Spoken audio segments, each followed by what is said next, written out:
welcome to Therapy Unveiled, episode 11. Again, Therapy Unveiled is all about topics that are discussed in therapy, helping you have a better understanding of what is discussed in therapy, what actually happens behind the closed doors of therapy, and how does a therapist help with these different issues. My name is Natasha. I'm a licensed clinical social worker. I have a private practice in Philadelphia named Speak Life Transformation LLC, and I am here to talk about boundaries today. Before we get started, make sure you subscribe to the video. Make sure you subscribe to this YouTube channel. Make sure you like, make sure you comment, because we want people to have access to this video. We want people to get alerts about it. We also want to have a conversation about what was discussed. So today we're going to talk about boundaries, but not just boundaries. The three myths that people have about boundaries. There are way more than three, but I'm just going to talk about three today. Three. Number one. Now, this is a myth that I'm often helping my clients challenge because they recognize, okay, I said the boundary, but the struggle and the most difficult part is following through. And I'm like, yes, my dear, it is. And so the myth is that boundaries is just for the other person. That's the myth. The truth is boundaries are for you and the other person. Because if you're setting boundaries, but then don't follow through on the boundary doesn't exist anymore. You are the person in charge of setting the firm boundaries, following through, and enforcing them, which means that you also have to set boundaries for yourself. Example, if you recognize that you need to set a certain boundary, but when you're with this person in a certain environment, it's way more difficult to be firm with this person and set a boundary. So you have to set your own boundary, recognizing like, I can't be in this type of environment with this person because I'm not able to set boundaries. An example of one of my clients. Her boundaries have been set. She is no longer drinking. She's no longer partying hard. And she's a recovering addict, and she's been doing amazing. And she would verbally say these to friends, and some friends will recognize, okay, she's not drinking, she's not hanging out like she used to. But there's this one friend who just would be like, oh, come on, just come on out. It's no big deal, right? And I just keep pushing and pushing. And first it's like, oh, we're just gonna go for happy hour. And she's like, okay, it's just happy hour. Then it's like, well, let's go to this other place for dinner. Then it's dinner. Then it's like, let's go to the other place for after hours. Then it's after hours. And before she knows it, she's been drinking and she's been hanging out all night long against what she has identified as how she wants to live her life. The boundary she had to set for herself is, I can't hang out with this person because I recognize, one, she's not going to respect my boundaries. And two, it's harder for me to say no when I'm constantly being pushed and we're in the environment.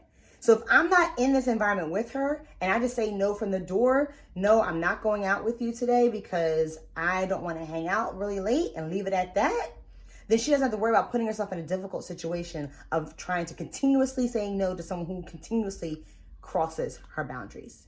Myth number two, boundaries can never be changed. That's false.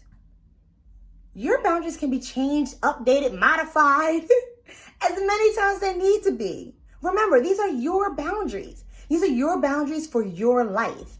And so if you set a boundary and realize after you set it, like, oh, I actually need to set a firmer boundary, set it. Or if you set a boundary, realize like, oh, you know what? I can actually scale back a little bit because this person is really respecting my boundaries. Scale back. Or you realize this boundary is not effective or not appropriate and I need to go do a whole nother boundary, change it up. It's your boundary. Never feel like you have to be stuck. It's never final.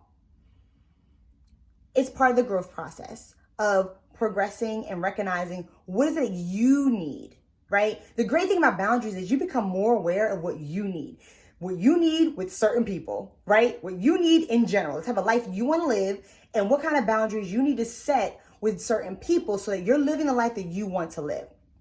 And so as you grow, your boundaries may change, and that's okay. Myth number three. Boundaries are a form of rejection. Let me tell you, this is a common myth. when I'm talking to my clients about boundary setting, they often give me the stories or scenarios of how the person's response is this devastating response, as if they are rejecting them, they're abandoning them, they're taking things away from them. And so they feel bad now. They feel guilty now because now this other person feels rejected or abandoned. The reality of it is that's not what's happening. It may feel like rejection, but that's not what's happening. What's happening is you are changing this person's life. You're also changing yours, but remember, you already knew this boundary was coming, right? You already prepared your life for this change that's about to happen. But this other person had no idea what's happening. And so this is for them, this is out of nowhere, right? From their perspective, like, what do you mean? What do you mean we can't hang out every single day, right? What do you mean I can't call you when I have an issue? What do you mean you're not going to do X like you always did, right? So for them, this is a threat emotionally because now they're having their life flipped upside down. They're having their life experience changes that they did not prepare for, nor do they even want. Remember, these are boundaries that are creating changes that you want. But these are not changes that the other person wants, right? And so they're responding with this emotional distress because they're experiencing change that they didn't ask for. And so just recognizing that, right? Recognizing that I'm about to not only change my life, but change this other person's life on how they interact with me and how our relationship is. And it's going to cause some stress. But remember, what was number one? Not number two, but number one. What was number one? Boundaries not just for you, for other persons, also for you. You have to make sure you set your own boundary, right? Where you're like, I'm going to give this boundary. I know they're going to be real upset, but I'm going to make sure I stand my ground. I'm going to make sure I do X, where you set your own boundaries so you can stand firm. Because it can be heartbroken. It can be, pulling your heartstrings, seeing someone else hurt because of what you need to do for yourself. But remember, you need to do this for yourself. And this is part of your growth. And once you explain why you need to have this boundary, once you help the person and coach them through what this new looks like, right? What this boundary is creating when it comes to dynamic, then it can help bring the ease down. Now, let me be honest with you. That's not all the time. The person might still be really upset, and you have to accept that too. And then from that, you can recognize, well, do I need to set another boundary? Or what kind of relationship do we have that this person isn't able to celebrate my growth because they're more focused on themselves? That's what's happening. If someone's not able to accept your boundary and they're really focused on this feeling of rejection, what's happening is they're more focused on how this is interrupting their life, how this is causing inconvenience for themselves, how this is causing discomfort for themselves, not really being able to understand or acknowledge or wanting to acknowledge how this is what you need for yourself. And so when you are setting boundaries, because we all need to set boundaries, right? To have healthy relationships, to be able to live the life that we want to live, boundaries are necessary, right? I want you to keep in mind these 3 myths, because if you allow these myths to be true, then it's going to be really hard for you to set boundaries. So think about it. Think about boundaries you've set before. Did any of these myths impact your ability to follow through on these boundaries? Think about boundaries you plan on setting or you're in a process of setting, and how you can make sure that these myths do not influence your ability to follow through on these boundaries. Again, make sure you subscribe, like, comment below. Comment below about your experiences on boundaries. Comment below about any takeaways you received from this.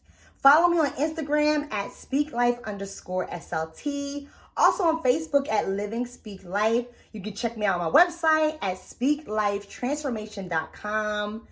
Until I see you guys again, make sure you are being bold, being safe, and always, always, always speaking life.